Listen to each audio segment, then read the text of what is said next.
Hey, good afternoon, friends. I hope you are doing well. For my West Coast Mountain Time folks, hope you're able to take some time during your lunch break to join us. For people on the East Coast, I appreciate you taking some time after a busy day as you're kind of wrapping up your afternoon, just to spend some time with us learning about something very, very important that I think really impacts all of our ministries. And it's this idea of volunteers, healthy volunteers, more volunteers. How can we make a greater impact with the people that are around us and welcoming them into our ministry? So I'm gonna give a couple minutes for people to log on and sign on. I know we got some late stragglers when we did this yesterday, just giving them a couple minutes. As we are waiting, wanted to ask, jump into the chat and share with us, one, where you're joining us from.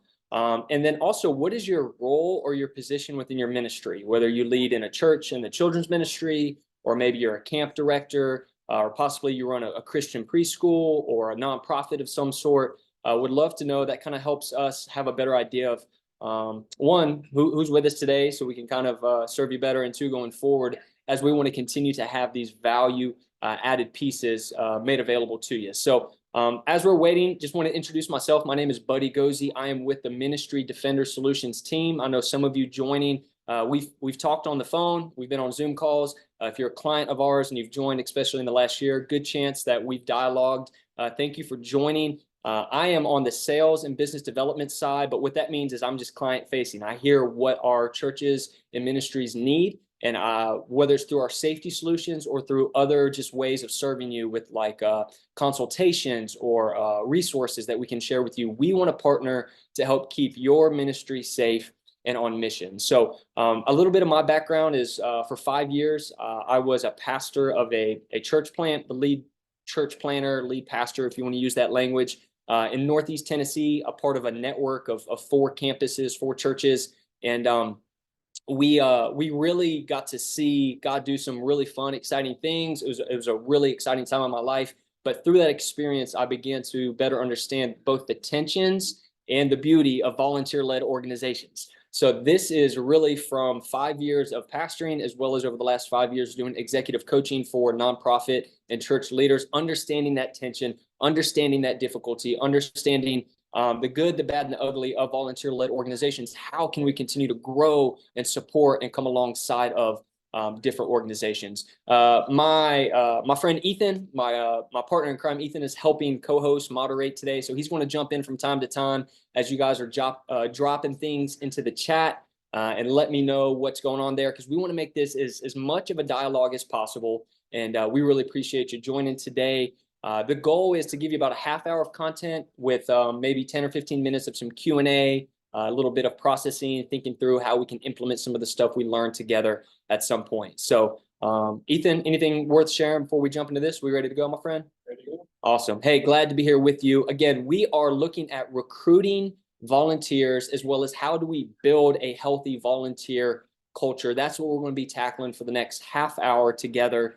A little bit about Ministry Defender Solutions. We exist to help, like I mentioned, keep you guys safe and on mission. For the last 20 years, Safe Hiring Solutions, which is our kind of our parent company that focuses on so many types of businesses and companies and schools, has been serving over 9,000 clients. But really recently, because of the 3,000 ministries we partner with, churches, nonprofits, schools, and camps, we've developed this Ministry Defender lane to really have more understanding and more specific solutions for you, knowing the needs that you have where you're at. So some of the different partnerships we have, we proudly partner closely with Brotherhood Mutual Insurance, the Southern Baptist Convention, and Cumberland Presbyterian Church are a couple of just denominations that we help and we partner with. And again, we are here just to help you guys stay safe and on mission. And a couple decades of experience in that, hopefully many more decades to come, and we can serve you better each and every year. Recently, if you've been a client of ours or have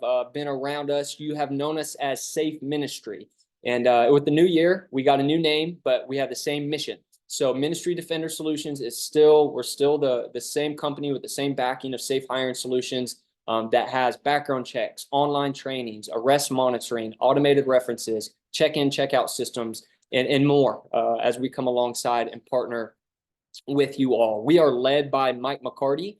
He has almost 3 decades of violent prevention experience as a detective in Nashville, traveled the country as a consultant, out of that became, he had a passion and a desire and an understanding of how different schools and churches and nonprofits and for-profits need better safety solutions, starting with background checks, as it has expanded greatly from there.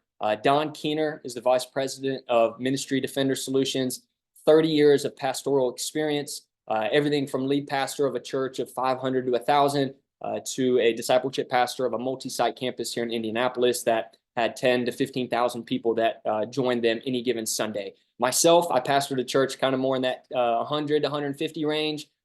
Really have a wide breadth of understanding on our team of the challenges of both small and large organizations, as well as an advisory board of former pastors, police captains, Secret Service special agents, deputy prosecuting attorneys. These individuals help bring expertise to people like myself so that I can serve you all better. And hopefully having some of that knowledge of, again, what a nonprofit or a church faces, the challenges, the needs, along with some of these expertise on our team can help create a great product for you guys. We can come alongside as a great resource for you. So we are going to jump into this webinar. Why does this matter?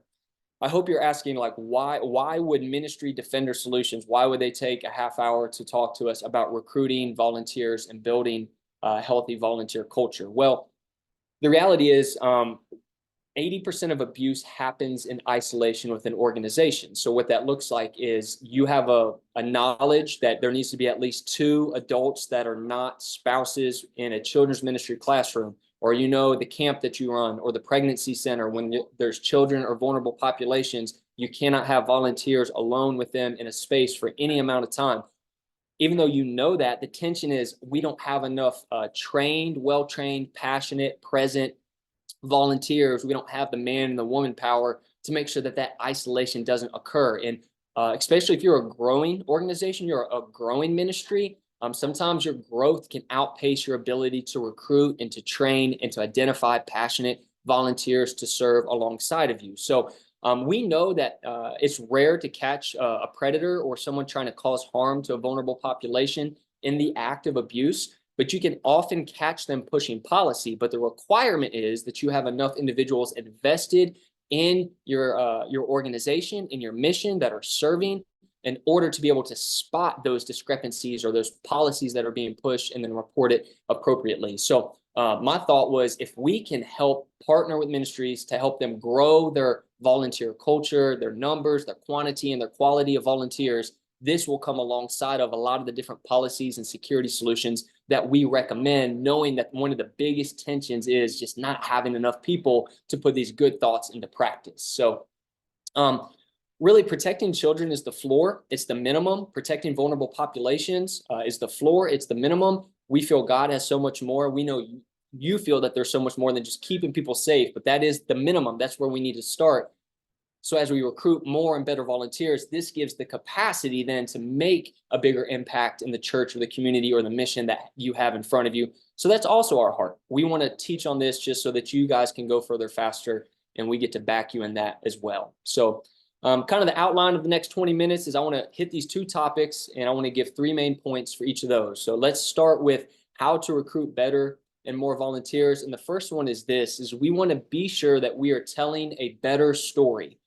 When we are trying to recruit volunteers, we want to tell a better story. And here's what I mean. I have sat through cringy presentations at maybe a yearly event for a nonprofit, or I've read emails from different organizations that need help with an event, or I've heard a pastor or leader from a stage say something to the fact of, hey, we need your help. It's only going to take an hour of your time once a month. It's going to be really simple. All you really need to do is show up. And essentially what I heard is we just need warm bodies to be present for a small, short amount of time. And that's all we need from you. And what that it creates within me is a response of either guilt, of like, man, I'm kind of getting shamed or guilted or pushed into something I don't want to do. I probably should kind of give something. Or it paints a picture of, man, I'm not really someone that they look to as able to really contribute at a high capacity in this organization. So if you want to recruit better and more volunteers, tell a better story. This quote on the screen is one that I've heard in a couple different books, a couple different podcasts over the last year or two. It's been really transformative in how I view asking people to join me in something that I think is special and good. And it goes like this: if you want to build a ship, don't drum up the men to gather wood, divide the work, and give orders. So in other words, if you want someone to build a ship, don't just give them the blueprint and the materials. Instead, teach them to yearn for the vast and the endless sea.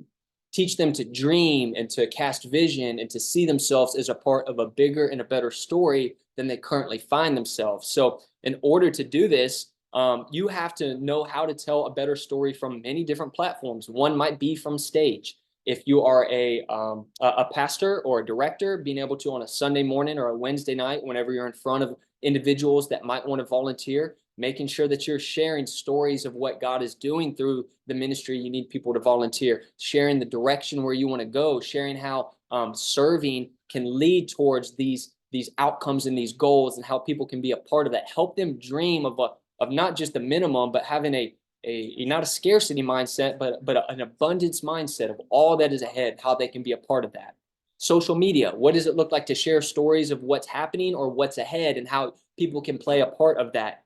Weekly or monthly emails, sharing things that are going well as what's ahead, and how a small amount of your time can help contribute to something bigger and better. Yearly celebrations. Hopefully your ministry has at least once a year where you're recapping all that has happened and you're casting vision of what's ahead. And again, the bar is high.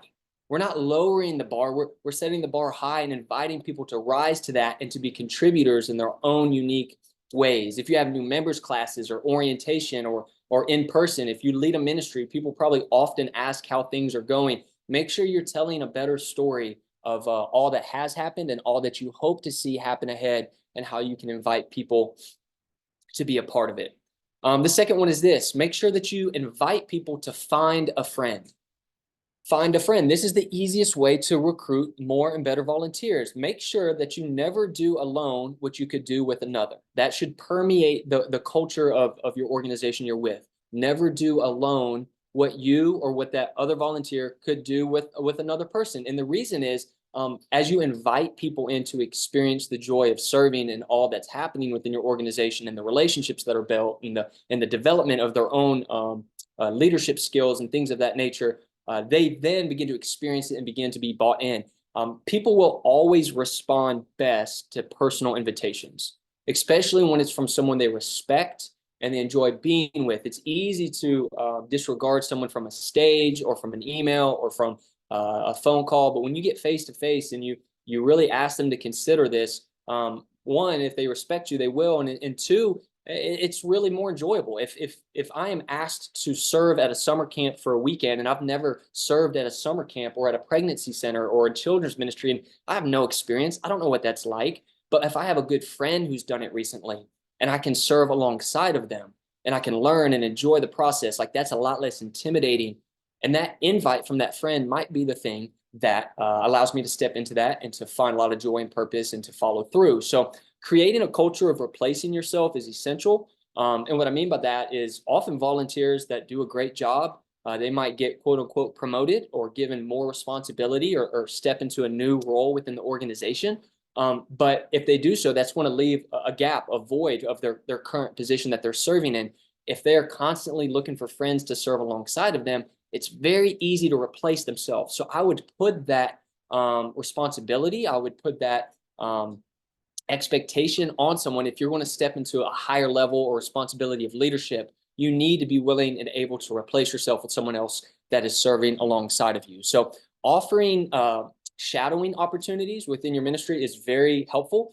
The church I used to pastor at, we called it Test Drive. We would do it a few times throughout the year, where you could shadow a volunteer opportunity with someone who's been properly vetted, that you know, and see if it's a good fit, it's something you enjoy. I will say you still need to have a quick and thorough vetting process, because if I've never been to your church and I want to test drive, and I'm going to have access to a children's ministry or a vulnerable population, even if I'm with someone who is vetted and trusted, I still need a background check. I still need to have references, a quick interview, things of that nature done before I should have the ability to access those people that they're serving.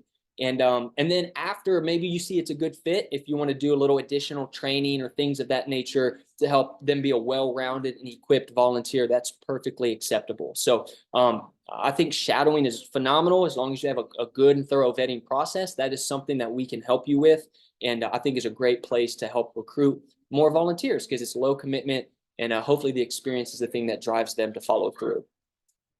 Third one is this, of how to recruit better and more volunteers. I want to make sure that you're focusing on recruiting based on giftedness, not need. Giftedness, not need. It is so tempting to allow the need of your organization to drive the invitation. And what I mean by that is you need someone to help within the kitchen of your camp, or you need someone to help volunteer drive kids in your organization to and from after school programs, or you need a youth leader to show up on a Wednesday night. But that person is not passionate about that. That person's not gifted in that way. That person is not really that interested. So the need might drive them to be committed at a very low level and maybe for a short amount of time. But what it communicates when we allow the need to drive the invitation is that we just want something from someone, not for them. But if we recruit and we invite people into it based on the different gifts that we identify within them, it communicates, hey, I want to be for you. I want to develop this within you. I want to help this be an opportunity for you to have purpose in life and new relationships and the joy of serving. I don't just want something from you. I want something for you.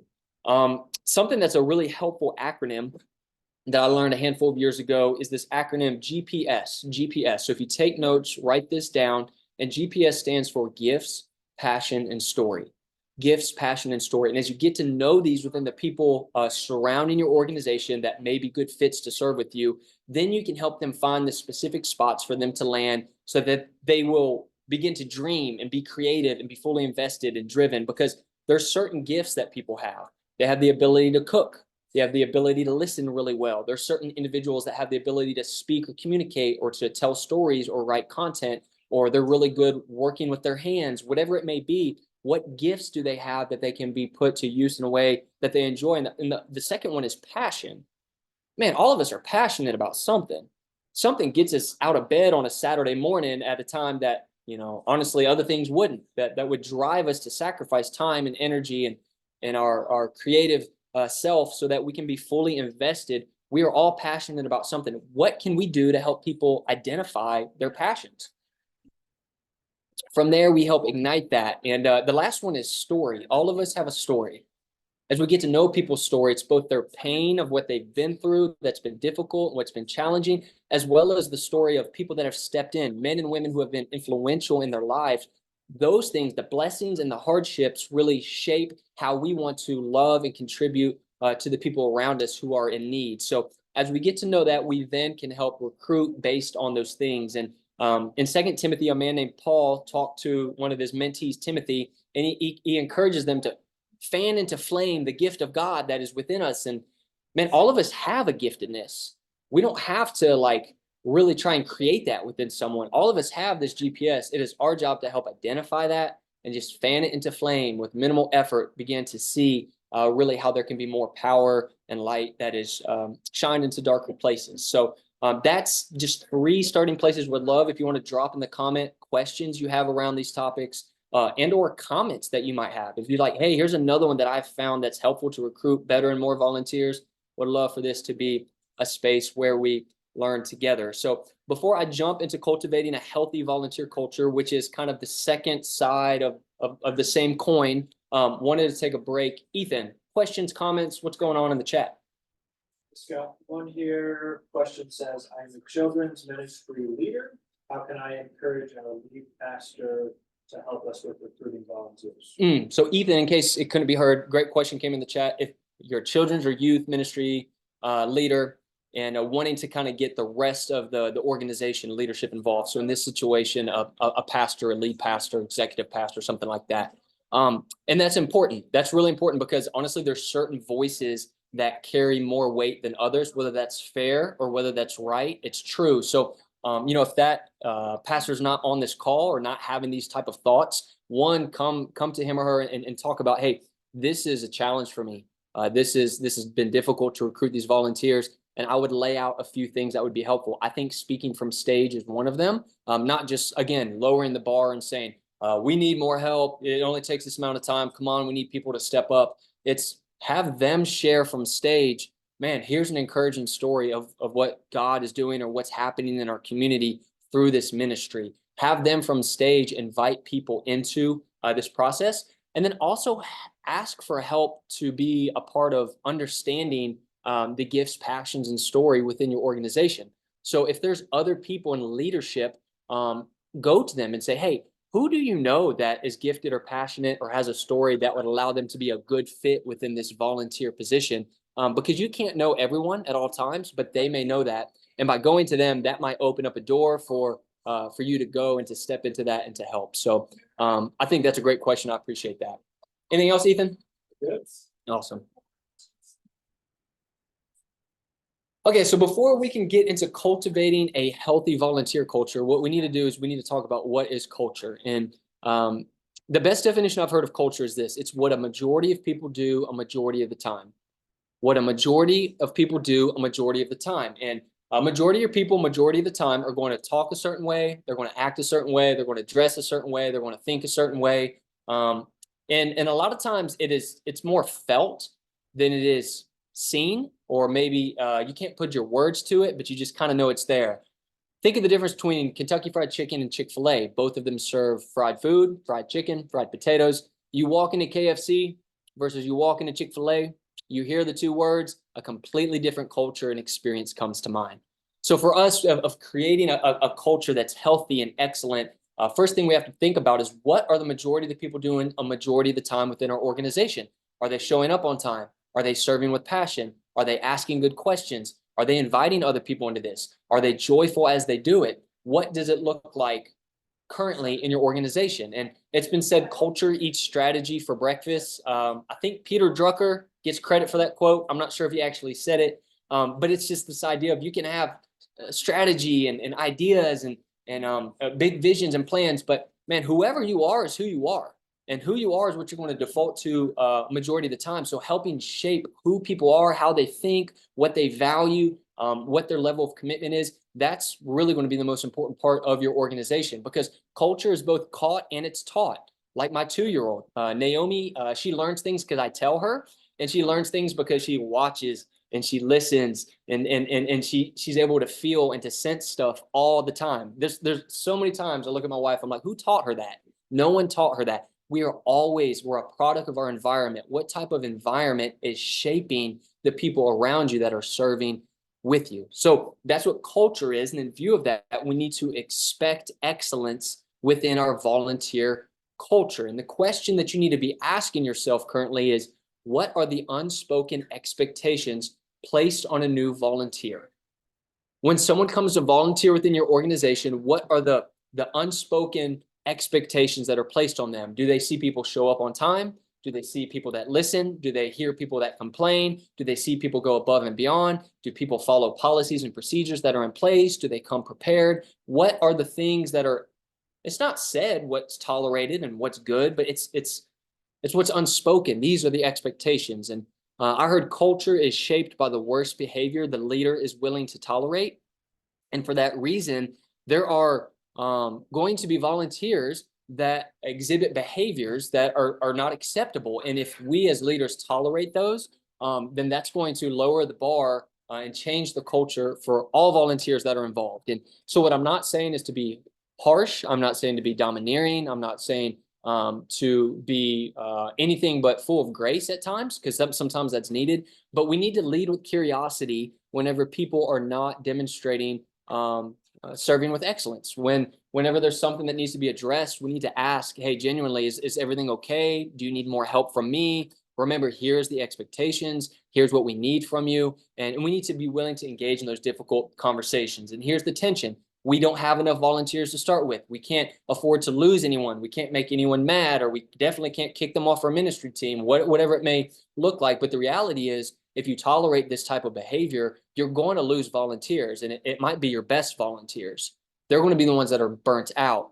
They're going to be the ones that are frustrated. They're going to be the ones that are going to stop following through with excellence because of the ones that you are tolerating that should be addressed. So as we inspect and expect excellence, we begin to see this to grow. So expecting excellence is sharing initially what the expectations are, inspecting it, both the good, bad, and the ugly. Whenever things are going well, champion people. Whenever things are not going as they should, asking periodically why that is, if they need help, repeating and reminding and correcting, because you guys, leaders are repeaters. If you think you've said it enough, you probably need to say it twice as many times, because you've heard it 1,000 times, but they've maybe only heard it 2 or 3 times over the course of 4 or 5 weeks. They need to be reminded of vision statements and mission statements and policies and procedures and things that are most important.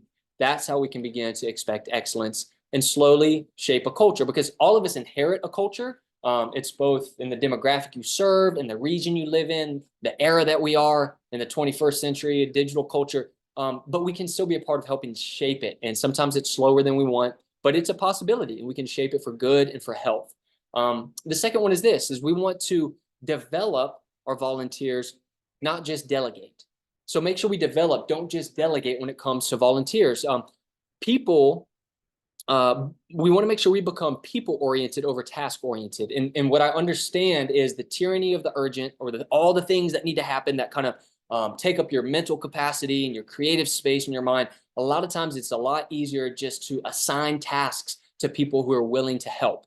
And that's a step in leadership, because releasing some of that control is a step in and of itself. But an even further step is to take the time and the energy and the really commitment to develop people so that they can step into things with their own gifts, passions, and story, and serve in a creative way. So Mac Lake, who's a leadership development guru that I listened to at the Exponential Conference a few years ago, shared something that was super easy to remember, really impactful as I do executive coaching with other people and I apply it in my own leadership. And it's this, that it's a triangle of things that people need within development as a leader, and it's resources, coaching, and opportunity. So if you take notes, make sure you write that down.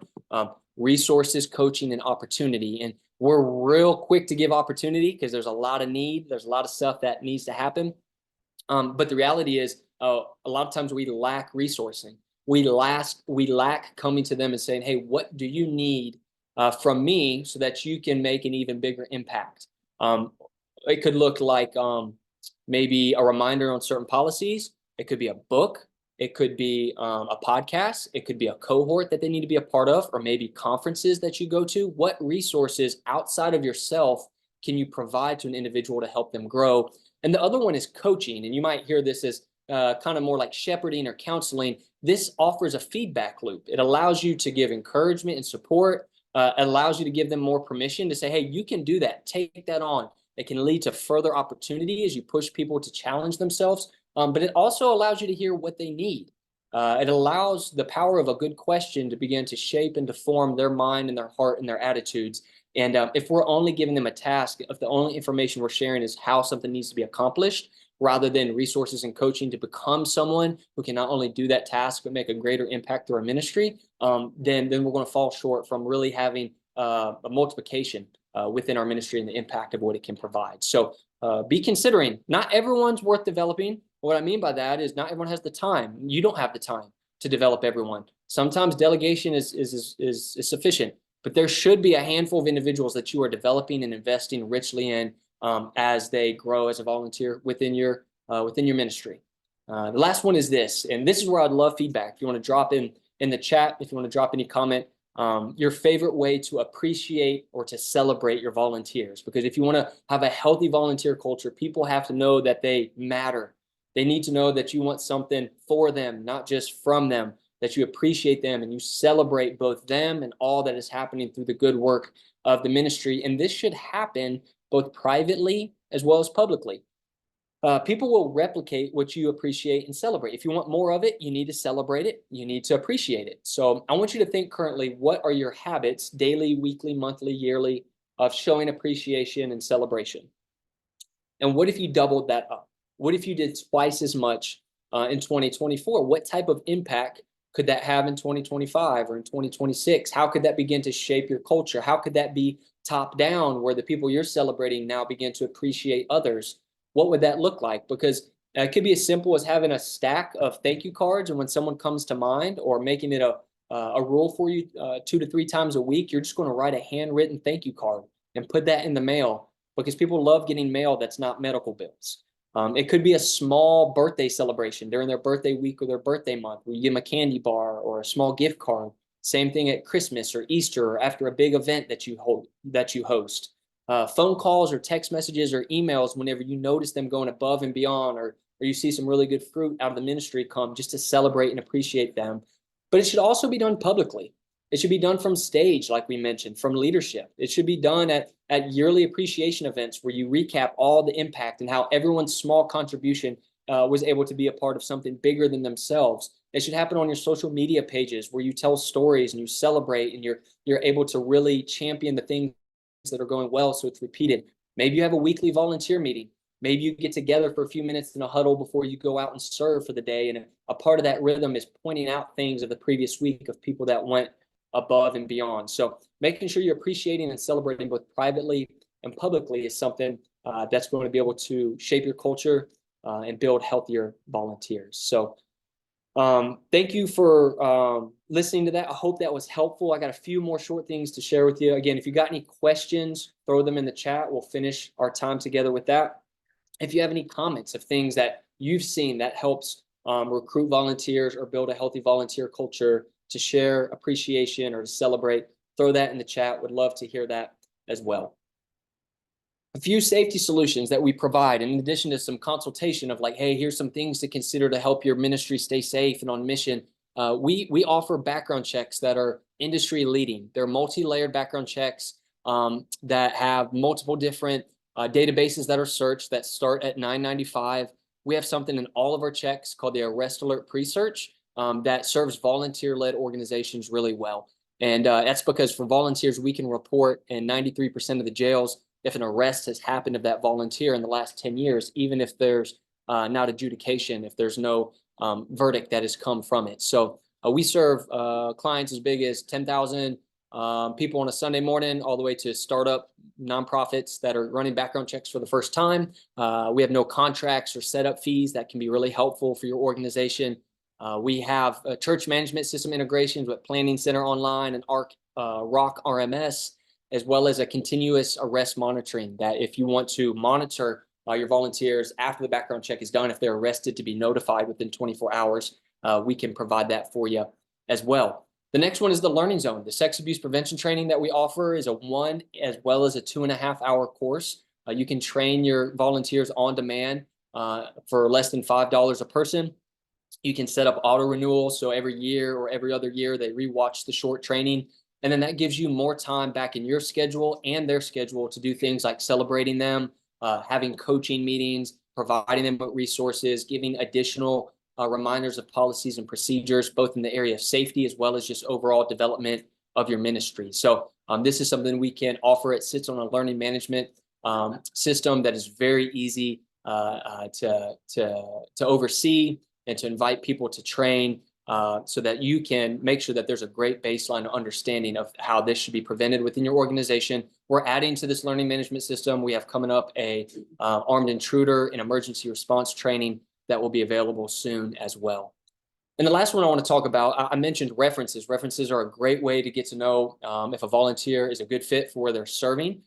We have something called RefLink that can, with one email that you send, allow your volunteer to put in a few different names, email addresses, and phone numbers so that references can text or email a reference by completing a short survey. It takes them just a handful of minutes to answer 20 questions that we've created templates that can help for employees or for volunteers that are serving with vulnerable populations. And then within a few days, you get a report back that shares a quick overview, as well as in detail, if you want, if this individual should be serving in your ministry. So again, something that can be done very quickly, a few minutes of your time, a few days of waiting, and you can vet an individual before they start maybe shadowing or volunteering in your organization.